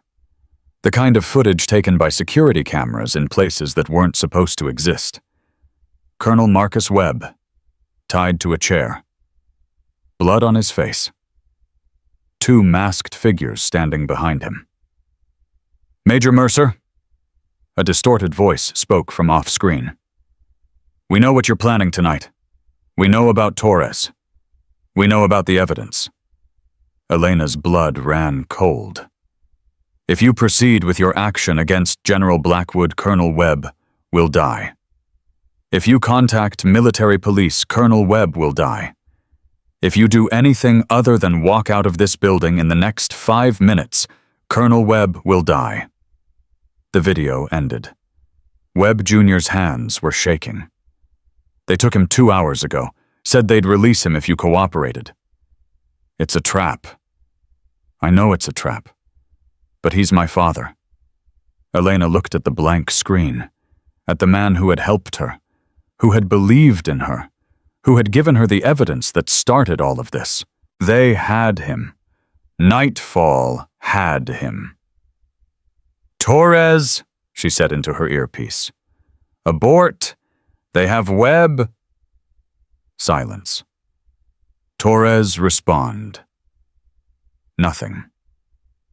Romano, static. Elena's heart stopped.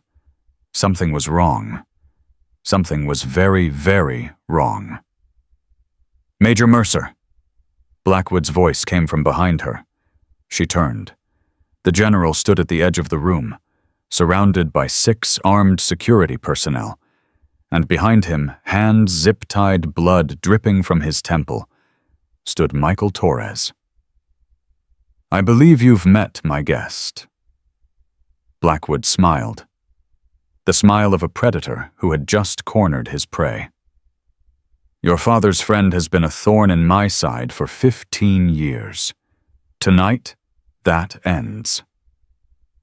Elena reached for her sidearm. I wouldn't. Blackwood raised his hand.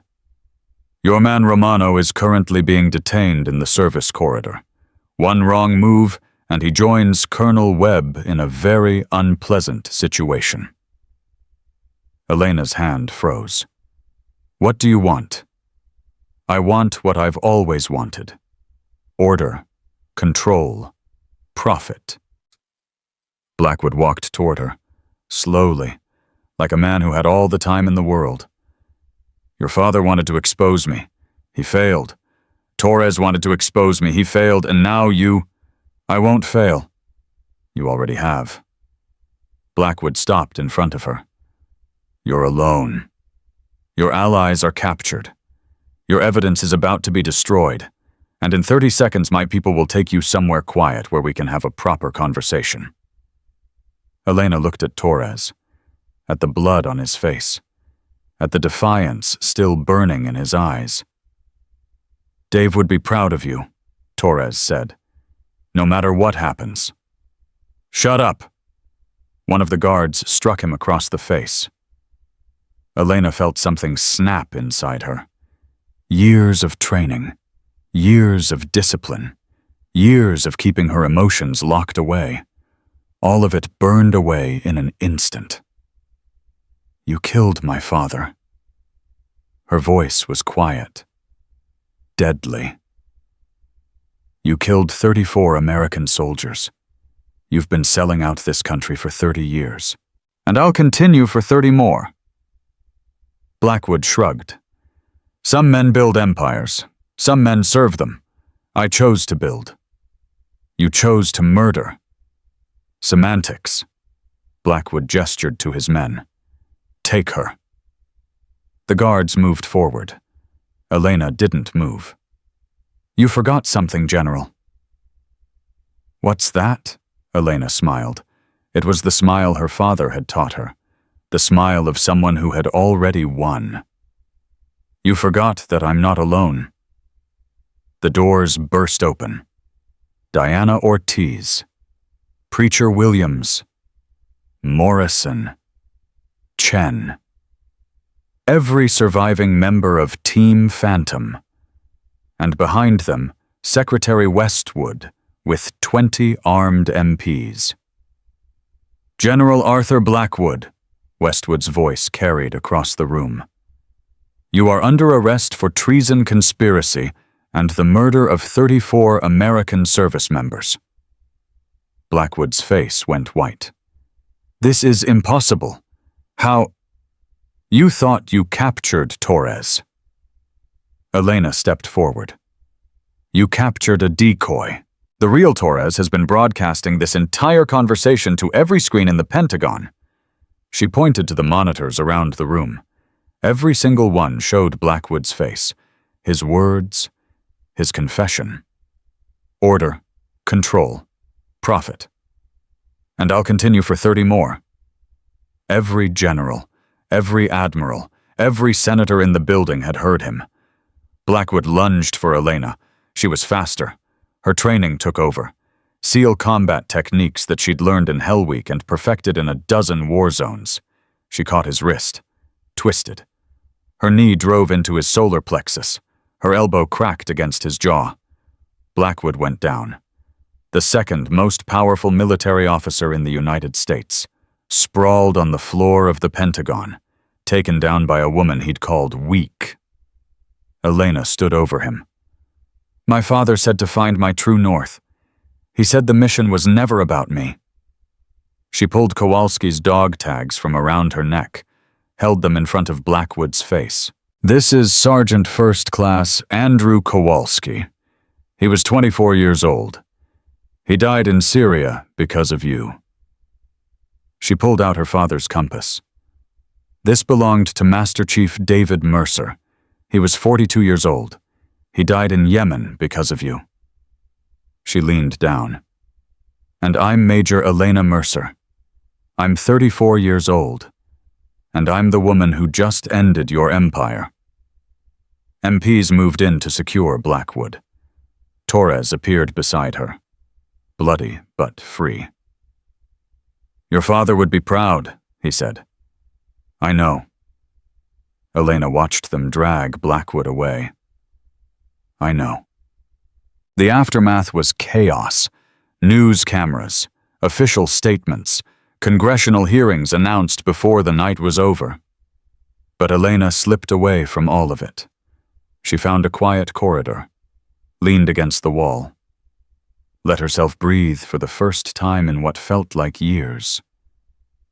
Romano found her there. "Hell of a night, Major. Hell of a week." He stood beside her in silence for a moment. "I laughed at you," he said finally. 3 days ago, in that briefing room. I laughed. I remember. I was wrong." Romano turned to face her.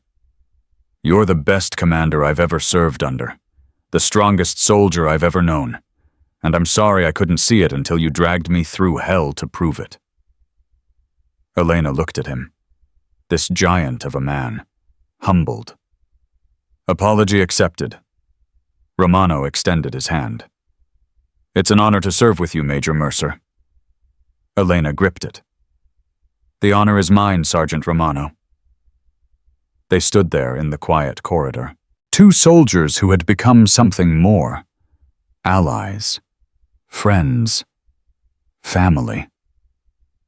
Elena's phone buzzed. Message from Secretary Westwood.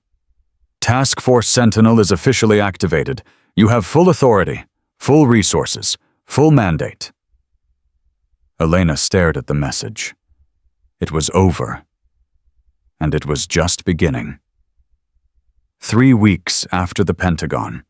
3 weeks since General Arthur Blackwood was led away in handcuffs. 3 weeks since Elena Mercer became the most famous military officer in America.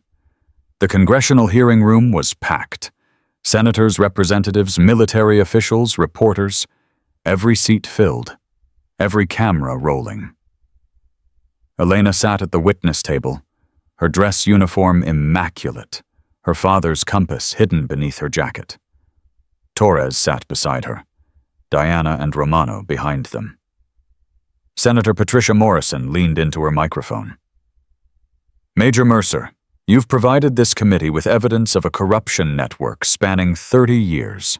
Evidence that implicates a former chairman of the Joint Chiefs, 3 generals, 12 colonels, and over 40 defense contractors." "Yes, ma'am." "The death toll attributed to this network now stands at 147 American service members, including your father, Master Chief David Mercer." Elena's jaw tightened. "Yes, ma'am." "How do you respond to those who say you acted outside your authority, that you endangered national security by exposing classified operations?" Elena looked directly at the camera, at the millions of Americans watching. "Senator, my father taught me that duty means doing what's right, not what's easy. He taught me that honor isn't about following orders blindly. It's about protecting the people who trust you with their lives." She paused. 147 Americans died because powerful men decided profit mattered more than patriotism. They died because the people who should have protected them chose to sell them instead. They died because no one was willing to stand up and say, "Enough." Elena straightened. "I said enough. My team said enough. And now we're asking this committee to ensure it never happens again." The room erupted in applause. Senator Morrison banged her gavel. "Order! Order!" But Elena could see it in their faces. The senators, the officials, the reporters. They believed her. They finally believed her. The vote came 2 hours later. Unanimous. Task Force Sentinel was officially authorized by congressional mandate. Full funding, full authority, full protection from political interference. Elena stood in the corridor outside the hearing room, surrounded by her team. Torres, Romano, Diana, Preacher, Morrison, Chen, Webb Jr., the surviving members of an impossible mission. "So what happens now?" Diana asked. Elena looked at the faces around her. People who had bled with her, fought with her, nearly died with her. "Now we get to work." "Work," Romano laughed. "Major, we just took down the chairman of the Joint Chiefs. What's left? Everything." Elena pulled out a folder Torres had given her that morning. "Blackwood's network extended into 6 countries. We've identified 3 more active cells selling American intelligence, 2 defense contractors still operating under false pretenses, and somewhere out there the people who originally recruited Blackwood are still in business. You're saying this isn't over?" "It's never over." Elena met each person's eyes in turn. "The price of freedom is eternal vigilance." Someone said that once. They were right. Torres stepped forward. "Your father used to say the same thing. Every mission brief, every deployment. The job is never done, boys. We just get better at doing it." Elena felt the familiar ache in her chest, the grief that never quite went away. "Then let's get better at doing it." Fort Bragg, Task Force Sentinel Headquarters. Elena stood before her assembled team for the first official briefing. 40 personnel, investigators, analysts, operators, legal specialists, the best of the best, hand-picked from every branch of military service. 6 months ago, I was a tactical advisor that a 3-star general called a diversity hire. Elena's voice carried through the room. He laughed at me, called me weak, said I was playing dress-up in a uniform I didn't earn. She paused. That general is now awaiting trial for treason. The network he served has been exposed. And the weak girl he laughed at is standing in front of you as your commanding officer. A murmur rippled through the room. I'm telling you this not to brag, not to prove anything. I'm telling you because every single one of you is going to face the same thing.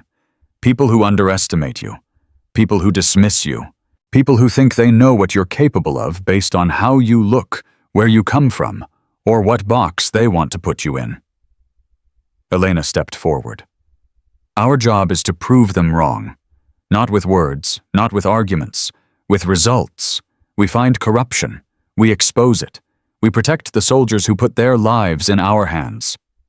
She pulled up the first case file on the main screen. Eastern European weapons trafficking. 3 defense contractors. 2 army colonels. Evidence of kickbacks, falsified testing equipment failures in combat. This is what killed my mother 28 years ago. This is what killed my father 8 years ago. This is what we stop before it kills anyone else. The room was silent. Questions. Romano raised his hand. Rules of engagement. We operate within legal authority but outside normal chain of command. We report directly to the Secretary of Defense and congressional oversight. If we find corruption, we expose it. Period. Even if it's politically inconvenient, Diana asked. Especially if it's politically inconvenient. That's when corruption hides best. Elena looked at her team, at the faces that would become her family, at the people who would fight beside her in wars that would never make headlines. One more thing. Some of you knew my father. Some of you served with people who died because of the corruption we're fighting. This isn't just a job. It's a mission. It's a calling, and I expect every single one of you to treat it that way. She straightened. Dismissed. Operations begin in 72 hours. Get some sleep. You're going to need it. The room emptied slowly, but the energy remained. Something had changed. Something had begun. That night, Elena drove to Arlington National Cemetery. She'd been avoiding this visit.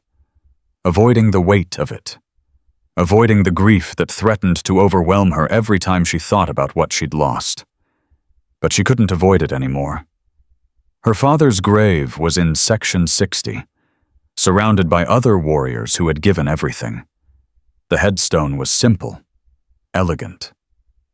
Master Chief David Mercer, United States Navy, SEAL Team 6, January 15, 1974, March 8, 2016. Beloved husband, devoted father, American hero. Someone had added a new inscription below the original. Fresh. Recent. Justice served, October 2024. Elena knelt on the grass. The night was cold, but she barely felt it. I got them, Dad. Her voice broke on the words. I got the ones who killed you. Caldwell, Blackwood, the whole network. They're going to prison. They're going to pay for what they did. She touched the headstone. Cold marble. Unforgiving. I know you can't hear me. I know this is just me talking to a rock. But I needed you to know. I needed you to know that everything you taught me, everything you sacrificed, it mattered. It meant something. Tears streamed down her face. She didn't try to stop them. They called me weak, Dad. They laughed at me, said I was too small, too female, too everything they thought I should be. She pulled out her father's compass, held it in her palm. But you taught me that strength isn't about size.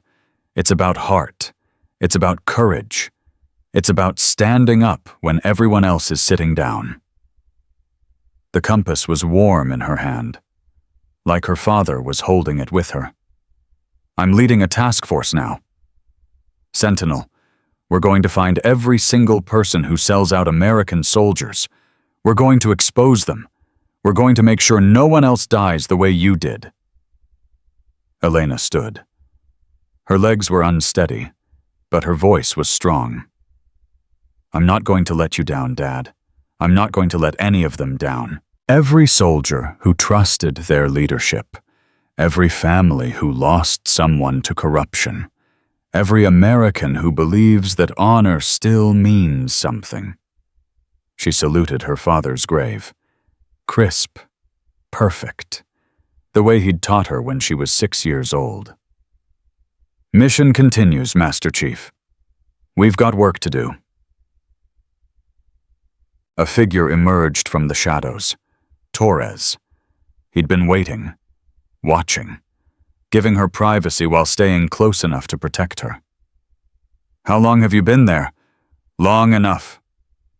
Torres walked to stand beside her, his eyes on David Mercer's headstone. I used to come here every year, his birthday, the anniversary, Christmas. I didn't know. Nobody did. That was the point. Torres was quiet for a moment. He talked about you constantly, every deployment, every mission.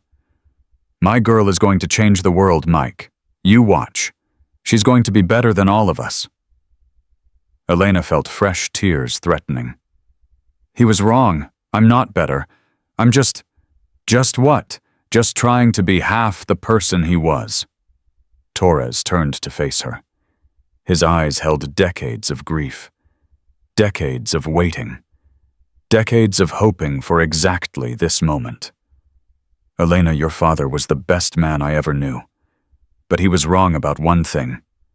You're not going to be better than all of us. Torres put his hand on her shoulder. You already are. Mike, you did what he couldn't, what I couldn't. You stood in the light when we could only work in shadows. You faced Caldwell. You faced Blackwood. You faced the entire system that was designed to crush you. Torres's voice cracked. Dave would be so proud. So damn proud. Elena felt something release in her chest. A weight she'd been carrying for 8 years. A burden she'd thought would never lift. Thank you, she whispered. For everything. For waiting. For protecting me. for believing this day would come. I never doubted it. Torres smiled. It was the first genuine smile she'd seen on his face. You're David Mercer's daughter. Doubt was never an option. They stood together in front of the grave, two soldiers who had lost everything and found each other in the ruins. What happens now? Elena asked. Now we finish what we started. Sentinel. The network. The fight that never ends. Together. Torres nodded. I've been a ghost for 15 years. Time to come back to life. Elena extended her hand. Welcome back, Sergeant Major Torres. Sergeant Major, Secretary Westwood approved the promotion this morning. You're my senior enlisted advisor, if you want the job. Torres gripped her hand. I've been waiting 15 years for someone to ask. Then the answer is yes. The answer was always yes. Torres released her hand. From the moment I saw you take down Caldwell, from the moment I realized you were everything your father said you'd be. Elena looked at her father's grave one last time. We've got work to do, Dad. Watch over us. She turned and walked away. Torres fell in beside her. Two warriors. One mission. The fight continued. 6 months later. Elena stood in the Oval Office. Secretary Westwood beside her. The President of the United States across the desk. Major Mercer, what you've accomplished in 6 months is unprecedented. 17 corruption cases closed, 43 arrests, 3 defense contractors shut down, and a complete overhaul of military procurement oversight. Thank you, Mr. President. The chairman of the Joint Chiefs estimates your work has saved over $200 million in fraudulent contracts. More importantly, it's restored faith in military leadership at a time when that faith was desperately needed. The president stood, extended his hand. On behalf of a grateful nation, thank you. Elena shook his hand. I was just doing my job, sir. No. The president's grip was firm. You were doing something much more important. You were doing what was right. He released her hand and picked up a document from his desk, which is why I'm promoting you to Lieutenant Colonel effective immediately, and why I'm making Task Force Sentinel a permanent division within the Department of Defense. Elena stared at him. Sir, you've proven that internal accountability matters. You've proven that corruption can be fought and beaten. Now I want you to build something that outlasts any individual investigation. The president handed her the document. This is your authorization. Unlimited mandate. Permanent funding. Report directly to this office. Elena looked at the document. Her hands were trembling. Mr. President, I don't know what to say. Say you'll keep fighting. Say you'll keep protecting the soldiers who trust us with their lives. Say you'll keep being the person your father raised you to be. Elena straightened. The tears in her eyes didn't fall. I will, sir. I promise. The promotion ceremony was held at Fort Bragg. Every member of Task Force Sentinel attended, plus Diana, Romano, Preacher, Chen, Morrison, Webb Jr., the original team that had started it all. Secretary Westwood pinned the silver oak leaves on Elena's collar. Lieutenant Colonel Elena Mercer, by order of the President of the United States, you are hereby promoted to the rank of Lieutenant Colonel, with all the rights and privileges thereto. The room erupted in applause. Elena stood at attention, her father's compass against her chest, Kowalski's dog tags around her neck. Every sacrifice that had brought her to this moment weighing on her shoulders. But it wasn't heavy anymore. It was fuel. Torres stepped forward, handed her a folded flag. This was recovered from your father's memorial in Yemen. I've been carrying it for 8 years, waiting to give it to someone who earned it. Elena took the flag. Her hands were steady. Thank you, Mike. Thank your father. He's the one who believed in you. Torres stepped back, saluted. Lieutenant Colonel Mercer, it's an honor to serve under your command. Elena returned the salute. The honor is mine, Sergeant Major.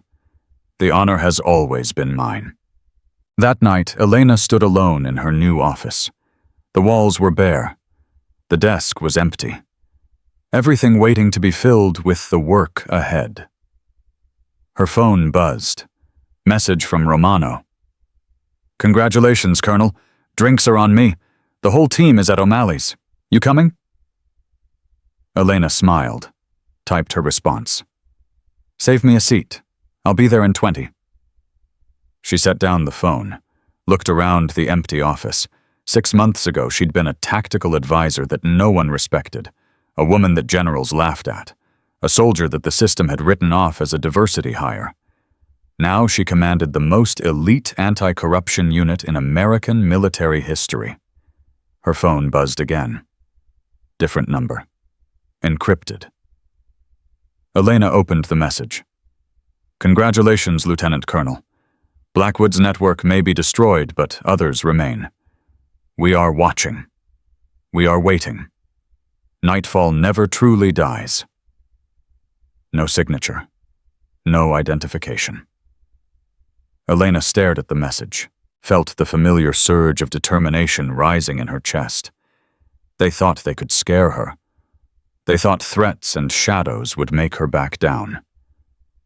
They were wrong. She typed her response. I know you're watching. I know you're waiting. And I want you to know something. She paused, then continued. I'm not afraid. I'm not going to stop. I'm going to find every single one of you. I'm going to expose every operation. I'm going to bring down every network. And when I'm done, the only shadows left will be the ones where you're hiding from justice. She sent the message, then added one more line. My name is Elena Mercer. My father was Master Chief David Mercer. My mother was Commander Evelyn Thorne. They taught me that courage isn't the absence of fear. It's the determination to fight anyway. So bring your shadows. Bring your threats. Bring everything you have. She smiled. I'll be waiting. Elena walked out of her office, down the corridor, through the doors of Fort Bragg. The night air was cold, clear. Stars scattered across the sky like promises waiting to be kept. Romano's truck idled at the curb. Diana waved from the passenger seat. Torres sat in the back, his face finally at peace. You coming, Colonel? Romano called. Elena looked up at the stars, thought about her father, her mother, every sacrifice that had led to this moment. Yeah, she said. I'm coming. She climbed into the truck. Surrounded by the people who had become her family, the warriors who had fought beside her through impossible odds. As they drove toward O'Malley's, Elena pulled out her father's compass one final time. The metal was warm, familiar, a connection to everyone she'd lost and everything she'd gained. The inscription on the back caught the streetlight. Find your true north. The mission is never about you. Elena closed her fingers around it. She had found her true north, and the mission was just beginning. The truck pulled into O'Malley's parking lot. Laughter spilled from inside. The sounds of soldiers celebrating, the sounds of family reunited. Elena stepped out, looked back at the road they'd traveled, the battles they'd won, the losses they'd survived. Romano appeared beside her. You okay, Colonel? Better than okay. Elena turned to face him. I'm exactly where I'm supposed to be. And where's that? Elena smiled, the smile of a woman who had walked through fire and emerged stronger. home.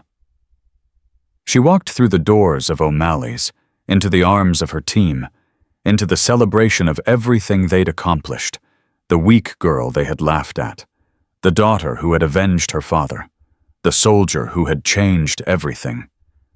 Elena Mercer had found her true north, and nothing would ever make her lose it again. The mission continues.